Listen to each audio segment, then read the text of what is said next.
우리에게 주신 하나님의 말씀은 시편 79편의 말씀입니다. 구약 성경 858면에 있습니다. 시편 79편의 말씀 우리 한 절씩 교독하겠습니다. 하나님이여 이방 나라들이 주의 기업의 땅에 들어와서 주의 성전을 더럽히고 예루살렘이 돌무더기가 되게 하였나이다.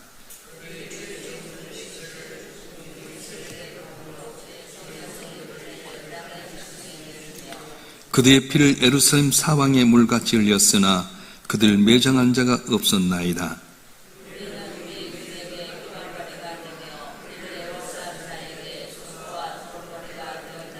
여호와여 어느 때까지니까 영원히 노하시리이까 주의 질투가 불붙을 하시리이까.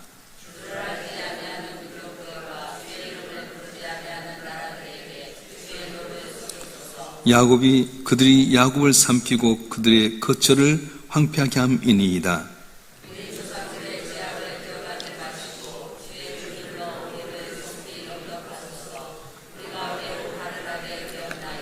우리 구원의 하나님이여 주의 이름의 영광스러운 행사를 위하여 우리를 도우시며 주의 이름을 증거하기 위하여 우리를 건지시며 우리 죄를 사하소서.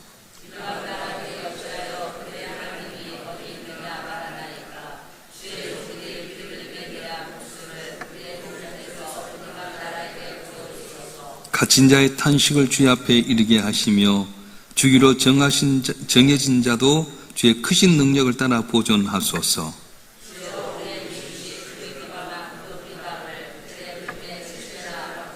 다 같이요. 우리는 주의 백성이요 주의 목장의 양이니 우리는 영원히 주께 감사하며 주의 영예를 대대히 전하리이다. 아멘. 기도하겠습니다. 언제나 우리 함께 하시고 복을 주실 좋아하신 아버지 하나님, 오늘도 죄를 단잠에서 깨어서 주 앞에 나와 예비하며 한날 시작케 하시오니 감사합니다. 주의 음성 속에 소망 갖게 하여 주시고 우리의 기도의 방향이 달라지게 하여 주시고 넌 내 마음에 합한 자라 내가 너를 도와주라 칭찬받는 우리 모두가 되게 도와주시옵소서. 부족한 종을 세우시고 주의 말씀을 견토록 하셨사온지 홀로 두지 마시고 보혜사 성령께 친히 오셔서 기름 부어주시고 주의 말씀을 잘 전해서 아버지 영광을 나타낸 우리 모두가 되게 하여 주시옵소서. 우리 주 예수 그리스도의 이름으로 감사하며 기도옵나이다. 아멘. 오늘 본문 시편 79편은 가장 처절한 실패와 고통 가운데서 나온 이스라엘 공동체의 탄식시입니다. 본문의 배경은 바벨론이 예루살렘을 공격해서 예루살렘 성벽을 무너뜨리고 군합발로 성전을 다 들어가서 회파해버린 그런 안타까운 상황 가운데서 소망이 끊어진 상황, 주어진 현상을 이렇게 바라보면 정직하게 하나님 앞에 자기의 모습을 드러내고 있는 그런 상황을 이야기하고 있습니다. 우리 1절부터 3절까지 말씀 한번 읽어볼까요? 1절부터 3절까지 말씀 시작. 하나님이여 이방 나라들이 주의 기업의 땅에 들어와서 주의 성전을 더럽히고 예루살렘이 돌무더기에 되게 하였나이다. 그들이 주의 종들의 시체를 공중에 세계 밥으로 주의 성도들의 육체를 땅에 짐승에게 주며 그들의 피를 예루살렘 사방에 물같이 흘렸으나 그들을 매방한 자가 매장한 자 없었나이다. 이스라엘 백성들에 있어서 예루살렘 성전은 단순한 건물이 아니었습니다. 하나님의 임재를 뜻하는 것이었고 이스라엘 백성이 거룩한 하나님의 백성이라는 자존감이 있는 게 바로 성전이었습니다. 그런데 이 성전이 이방인의 구두발에 짓밟히게 되고 성벽이 다 무너지는 어려움이 있었습니다. 그래서 하루아침에 피어 돌무더기가 됐다는 거예요. 우리 삶도 그렇습니다. 평생에 쌓았던 캐리어가 한순간에 무너져 버릴 때가 있고요. 영적으로 내 안에 지켰던 성전이 무너지는 아픔이 있을 때가 있습니다. 어쩔 땐 질병 때문에, 어떨 때는 물질 때문에, 사랑과의 관계 때문에 내가 그동안 지켜왔던 게 한순간에 무너져 버리고 부끄러움과 수치를 당할 때가 있다는 겁니다. 그런데 오늘 본문의 말씀에 보게 되면 이 시편 시인은 그들의 시체가 땅에서 짐승의 먹이가 되고 새들의 먹이가 된 것에 대해서 이야기하면서 누구도 이 시체를 거둘 수 없다고 이야기합니다. 고대 근동층에서는요, 죽었는데 시신을 이렇게 잘 묻어주지 아니하면 인간이 가진 최소한의 존엄성마저 회파된 걸 이야기했거든요. 전쟁터에서 죽어서 시신을 독수리가 가서 먹고 까마귀가 먹게 되고 짐승이 먹게 되는 그 비참함을 믿는 것처럼 바벨론에 의해서 예루살렘이 회파가 됐는데 돌무더기가 되어버렸다. 그리고 그들이 죽었는데 시신을 방치해버려서 그들이 흘린 피가 다 온통 바닥에 쓰러지게 되었다. 자, 이런 상황 가운데서 그런 고통이 남들에 비하면 야, 하나님 믿는 백성이 저럴 수 있냐? 조롱과 비웃음이 우리의 고통의 배가 된다는 거예요. 오늘 4절 말씀 보겠습니다. 4절 말씀 시작. 우리는 우리 유월에게 비방거리가 되며 우리 애웃한 자에게 조소와 조롱거리가 되었나이다. 하나님의 임재를 상징하는 예루살렘 성전이 이방인의 군합발로 진입혀지게 되고 성벽이 무너지고 거기 있는 백성들이 피 죽어서 시체도 보존하지 못할 조롱거리가 됐다는 거예요. 아픔이 중요한 것이 더 비참한 것은 주변에 있는 사람들이 야, 너희 하나님 진짜 살아계신 거야? 하나님 믿는 백성이 어떻게 저런 거야? 그러면서 조롱과 비소를 느낄 때에 비웃음을 느낄 때 아픔이 있다는 거예요. 제가 아는 집사님 한 분이 그런 고백하더라고요. 중소기업을 운영인데 연 한 50억 정도 매출했던 사업장인데 글로벌 경제 위기 가운데서 자기는 잘한 것이 없는, 잘못한 거 없는데 자기가 주었던 거에 부도가 나므로 연쇄 부도가 났답니다. 하루아침에 채권 자리 달려들고요. 맥살 잡게 되고요. 사장님 했던 직원들은 사장님이 욕하고 돌아서라하고 교회 나갔는데 교회 교인들마저도 자기를 사업에 망했대 그러면서 비웃을 때 그 무너지면 얼마나 아픈지 몰랐는 거예요. 사업에 실패하고 물질에 곤란 당한 것도 아프지만 그것보다 더 어려운 것은 야, 교회 잘 다더니 엉터리였나 봐. 하나님이 저분을 벌하셨나 봐. 그런 이야기들. 옆에서 함께 있었고 알고 사장님 했던 그 직원들이 어느 순간에 손깍지라고 봉급 못 준다고 하면서요. 와서 맥살 잡을 때 그 슬픔이 말할 수 없었다는 거예요. 우리도 그럴 때 있지 않습니까? 어느 순간 나도 모르는 사이에 갑자기 곤란과 조속거리가 되고 비방거리가 될 때 있어요. 하나님 믿더니 그 하나님, 네 하나님 살아있니? 정말 하나님 너를 도와준 거니? 너 죄 때문에 그런 것도 아니니? 욥의 친구들이 욥에게 했던 것처럼 조소와 비방거리가 있어요. 얼마나 안타깝겠습니까? 이 절망적인 상황 가운데 이 시편 기자는 이 사건의 영적인 배경에 대해서 묻기 시작합니다. 왜 이런 일이 일어났을까? 바벨론 군대가 강해서였을까? 유다의 국방이 약했었을까? 그런 가운데 시인의 신단은 달라졌어요. 우리 5절 말씀 읽어보겠습니다. 시작. 여호와여 어느 때까지니까 영원히 진노하시리까 주의 질투가 불붙하시리이다. 이 비극의 근본 원인은 외세 침략이라든가 이스라엘 백성의 국방의 약함이 아니라 불붙은 진노 때문이라는 거예요. 다시 말하면 하나님과 이스라엘 백성들의 언약은 부부와 관계가 같았습니다. 그래서 하나님이 이스라엘 백성들 사랑하고 때를 따라 돕는 은혜를 주시고 이스라엘 백성들 하나님을 경외하고 살았을 텐데 어느 날 이스라엘 백성들이 우상을 섬기고 하나님을 등지고 살아갈 때 부부간에 예를 들어서 아내가 다른 남자에게 마음을 뺏기고 있으면 질투가 불붙하듯이 하나님께서 질투가 불붙했다고 하는 거예요. 우리는 성경에서 전무후무한 복을 누렸던 솔로몬에 대해서 잘 압니다. 솔로몬이 다윗 왕의 10번째 아들이었어요. 기라슨 같은 형들이 있는데도 불구하고 거기를 제끼고 왕이 됐을 때 너무 감사해서 기본 신당에서 산당에 올라가고 1,000번째 들을 때 야, 네가 내게 감동, 내가 뭘 해줄까? 우리 아버지의 큰 복을 줘 이렇게 큰 나라를 이룬 나는 어린아이 같습니다. 이 백성을 잘 다룰 수 있는 지혜를 주십시오. 듣는 마음을 주십시오. 그래서 하나님께서 그래 온수멸한 것도 있고 네 정적을 제거하는 것도 있는데 부귀영화도 구지 않고 네가 이걸 구한 내 마음에 맞다. 그래서 내가 지혜를 줄 텐데 전무후무한 왕이 되게 하리라 그렇게 해주셨어요. 그러니까 솔로몬이 부귀영화를 누리잖아요. 그래서 옆에 있는 나라들이 조공을 드리고 서로 정략 결혼한 가운데 정부인이 700명이었어요. 첩이 300명. 부인만 1000명이 되게 말았어요. 그런데 문제는 뭐냐면 옆에서 왔던 그 여인들이 우상을 갖고 왔을 때 그걸 딱 잘라야 할 텐데 여자의 마음을 기쁘게 하기 위해서 우상을 섬기기 시작합니다. 선지자를 통해서 경고했지만 솔로몬이 그걸 듣지 않습니다. 그래서 하나님께서는 질투가 불붙하게 됩니다. 마침내 어떻게 하는 겁니까? 다윗에게 약속했던 네 아들 때는 솔로몬 때는 네 아들 르호보암 때 내가 나를 나눠버리겠다. 그래서 그 아들 로보암 때 나라가 두 쪽으로 나눠지게 된 겁니다. 남과 북으로 나눠지게 되는데 북쪽에 10지파가 북쪽 이스라엘 세우게 되고요. 유다 지파, 또 베냐민 지파가 남쪽 유다로 남게 됐던 겁니다. 여러분, 우리의 고난의 모습은 뭐냐면 하나님의 분노, 질투, 바로 그러는 거예요. 자, 8절은 더 구체로 고백하고 있는데요. 8절 말씀 한번 읽어보겠습니다. 시작. 우리 조상들의 죄악을 기억하지 마시고 주의 긍휼로 우리를 속히 영접하소서. 우리가 매우 가련하게 되었나이다. 아멘. 고난의 항복방 가운데 깨닫는 게 뭐냐면 이 고난이 우연히 온 것이 아니다. 자신들과 자신의 조상들이 쌓아올린 죄악의 열매라고 하는 사실을 이렇게 깨닫게 됩니다. 우리 영성의 출발이 여기서부터 시작돼야 됩니다. 우리 가운데 있는 고난이 하나님의 능력이 없고 부족이어서가 아니라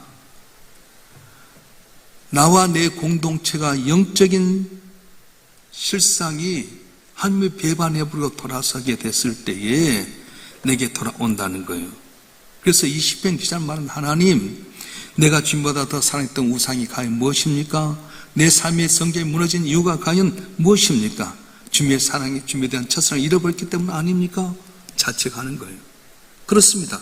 우리 삶 가운데 회복의 기회는 어디 있냐면 내게 고난이 있을 때 이 고난의 현장만 바라보고 낙심하고 실망한 것이 아니라 하나님, 이 고난이 내가 혹시 하나님이 원하는 삶을 살지 못하고 우상을 섬겼기 때문입니까? 아니면 죄 마음이 합한 삶을 살지 못했기 때문입니까? 그러면서 뼈아픈 자기 성찰이 있을 때 회복의 역사가 일어나게 된다는 거예요. 할렐루야. 인생의 바닥에서 죄를 깨달은 시인은 이제 구원을 적극적으로 요청하게 됩니다. 근데 그의 기도 제목을 보면 획기적인 패러다임의 전환이 있었어요. 하나님, 내가 아프기 때문에 고쳐주세요. 물질이 없기 때문에 일어나게 해주세요. 사방에 우겨싸움 당시 이걸 벗어나게 해주세요. 그렇게 기도한 것이 아니라는 거예요. 가장 중요한 핵심이 오늘 본문 말씀에 있는데 우리 9절 말씀 핵심적인 요식거리입니다. 읽어보겠습니다. 시작. 우리 구원의 하나님이여 주의 이름의 영광스러운 행사를 위하여 우리를 도우시며 주의 이름을 증거하기 위하여 우리를 건지시며 우리 죄를 사소서. 아멘.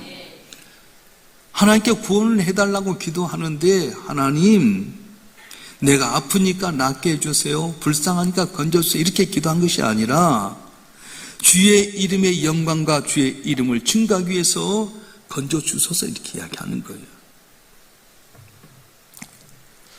처음 시인이 자신의 고통과 수치를 하나님 앞에 아뢰면서 하나님 건져주세요 했지만 기도가 깊어지는 가운데 기도의 차원이 달라졌는데 10절 말씀 한번 읽어보겠습니다. 10절 말씀 시작. 이방 나라들이 어찌하여 그들의 하나님이 어딨냐 말하리까? 주의 종들이 피를 매태한 복수를 우리 목전에서 이방 나라에게 보여주소서. 아멘. 이방 나라들이 어찌하여 그들의 하나님이 어딨냐 말하니까?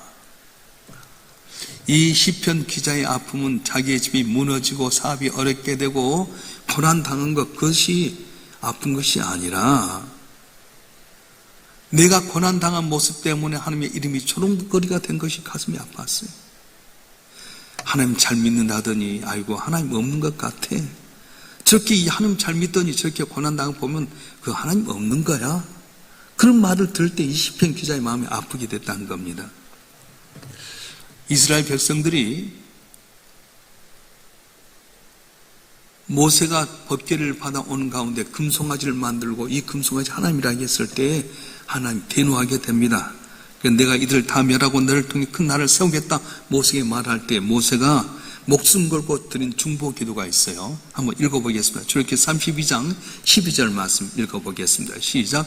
어찌하여 애굽 사람들이 이르기를 여호와가 자기의 백성을 산에서 죽이고 지면에서 진멸하라는 악한 의도로 인도하였다고 말하게 하시려 하시나이까?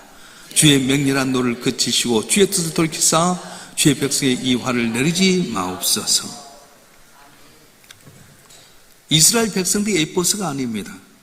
광야에서 이스라엘 백성이 죽게 된다면 애굽 땅에서 놀라운 기적을 통해 보내셨는데 그 하나님이 결국 광야에 자기 백성을 다 죽였다. 그 하나님의 이름이, 하나님의 영광이 가려질까 봐서 모세가 하나님께 아뢰게 되고 주의 이름을 위해서, 하나님 영광을 위해서 살려달라고 했는데 하나님께서 모세의 기도를 들으시고 이스라엘 백성을 용서해 주신 거예요. 암투병 있던 집사님이 계셨습니다. 하나님 잘 믿었는데 어느 날 암을 했는데 암도 진단 유방암 3기였어요. 하나님 어째서 내게 이렇게 병을 주십니까? 내가 저 앞에 회장도 하고 열심히 앞장서서 셀 리더도 하고 수고했는데 하나님 어째서 내게 이렇게 암 3기가 됩니까? 눈물로 기도하게 됩니다. 그런 날 어느 날 기도하는 가운데 깊이 들어가 보면서 느낀 것이 하나님께 그의 마음을 다뤄줬어요. 그래서 자기가 질병으로 죽음으로 말미암아서 이 세상을 떠난 것에 대한 두려움보다는 내가 이렇게 질병 때 두려워하고 염려한 모습을 보면서 아이고 하나님 믿는다고 하더니 믿음이 없나 봐 하는 그런 마음이 오게 됐다는 거예요. 그래서 하나님 날 좀 살려주세요. 내가 병에서 고침받아 오래 사는 게 목적이 아니라 혹시 내가 하나님 잘 믿는다고 했는데 내 병 때문에 내가 이렇게 절망한 것 때문에 내 가족이나 내 옆에 있는 사람들이 나로 하여금 아이고 거짓으로 하나님 믿었다 그런 말 들을까 두렵습니다. 하나님의 이름을 욕되게 하지 않도록 날 좀 고쳐주세요. 하나님 이름 때문이라도 나를 긍휼히 여겨주세요. 그렇게 기도하는 가운데 마음의 변화가 있게 됩니다. 그리고 놀랍게도 그의 마음에 들렸던 죽음의 공포가 사라지면서 하나님의 평강이 임하면서 어느 날 그 삶이 변화가 된 거예요.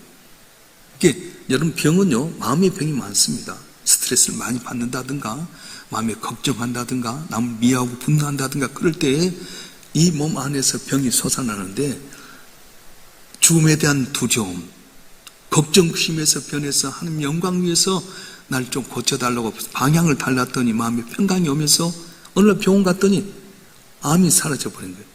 제가 아는 권사님도 그러더라고요. 유방에 1.5cm짜리 혹이 있었답니다. 많이 걱정하고 검사를 해서 이거 종양이 아닌가 했는데 없어져 버렸대요. 어떻게 없어졌습니까 했더니 조직 검사를 하면서 이렇게 했는데 그것이 악성 종양이라 무록이었던 것 같아요. 혹은 혹인데 무록인데 조직 검사 딱 하면서 찔렀는데 그것이 무록이어가지고 싹 없어졌다는 거예요. 여러분 어떻게 보면 그러지 않겠어요? 저는 우리 교회에 그때 은퇴하신다고 오셨던 대학교의 김울령 목사님이 이제 은퇴하고 나서 암에 걸렸어요. 암에 걸렸는데 암센터에 가서 있는데 제가 이제 신방을 갔잖아요. 우리 노예 어른이시고 또 우리 교회에서 이제 이렇게 몇 번 잘 나오셔서 이렇게 신방을 갔어요. 그때 이 목사님이 무릎을 탁 꿇으면서 목사님 나 기도해줘요. 기도해주세요. 암이 3기인데 내일 모레 수술 기도해달라고. 그래서 제가 어르신이 어떻게 합니까? 아니라고 안수해달라고. 이 어르신이요 무릎 꿇고 머리를 대미는데 어떻게 할 거예요? 주여 예수의 이름으로 치료하여 주시옵소서. 고쳐 주시옵소서. 그렇게 했어요. 근데 그 주간에 딱 수술을 했는데 저한테 목사님 암이 아니래. 의사가 이렇게 실수할 수 있어? 그러더라고요. 볼렸는데 암이 아닌 거 있잖아요. 내가 목사님께 그랬어요. 목사님 암이 아닌 어진이 아니라 목사님 믿음 때문에 그 암이 없어지지 않습니까? 분명히 다른 병원에서 암이라 해갖고 암센터까지 가서 또 암이라 해갖고 수술하려고 하는데 암이 아니라고 한 거 보면 목사님 믿음으로 남게 된 거지 오진이 아닙니다. 2번이나 병원에서 했는데 왜 그렇게 믿음 없습니까? 그랬더니 목사님이 그래 내가 믿음 없어서 그러다. 나는 그걸 기억하는 거예요. 여러분 오늘 또 믿음 갖고 살아가면요 주께 역사하실 줄로 믿습니다. 그래서 오늘 본문의 말씀에 보게 되면 기도 제목이 달라진 거예요. 고쳐달라고 살려달라고 한 것이 아니라 주의 영광을 위해서 주의 이름을 위해서 우리를 건져 주시옵소서 고백하게 됩니다. 그래서 시편 79편은 어떻게 되냐면은 처지란 돌무더기에서부터 시작해서 하며 질투에 대한 깨달음, 제 고백을 거쳐 마침내 하나님의 영광을 구하는 자리까지 도달하게 된 겁니다. 자, 우리 13절 말씀 볼까요? 13절 말씀 시작. 우리는 주의 백성이요 주의 목장의 양이니 우리 영원히 주께 감사하며 주의 영예를 대대히 전하리이다. 아멘. 아직 현실적으로 바벨론의 포로에서 풀려나지 않았습니다. 예루살렘 성벽은 여전히 무너져 있게 되고요, 성전태는 연기만 피어오르고 있는지도 모릅니다. 상황 바뀌어진 건 아니었습니다. 그런데 기도를 통해서 하나님과의 관계가 회복이 되니까 선포하는 거예요.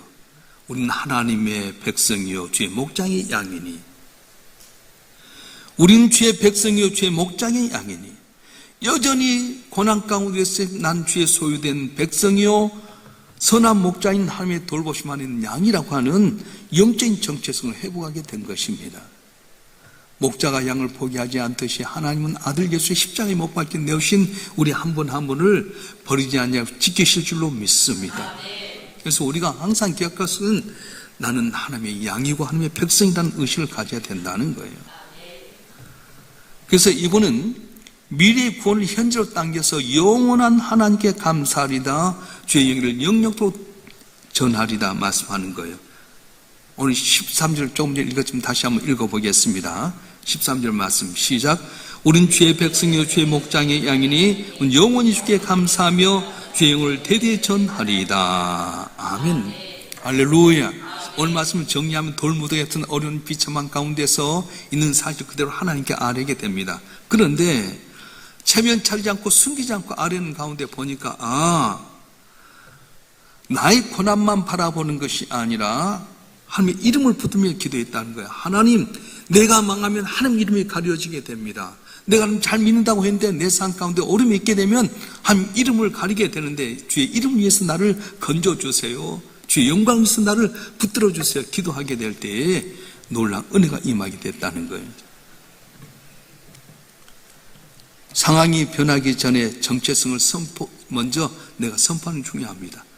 따라서 나는 하나님의 양이다. 나는 하나님의 백성이다. 이번 신학대원 7개 신학대원 학생 650명 모였는데요, 제가 강조했던 게 바로 정체성을 갖는 거예요. 내가 어쩌다가 신학대원 온 것이 아니라 한 나를 부르셨고 나를 여기 이끄셨다. 나는 하나님의 위대한 종이다. 하나님 나를 책임져 주신다. 의식 가지라는 거예요.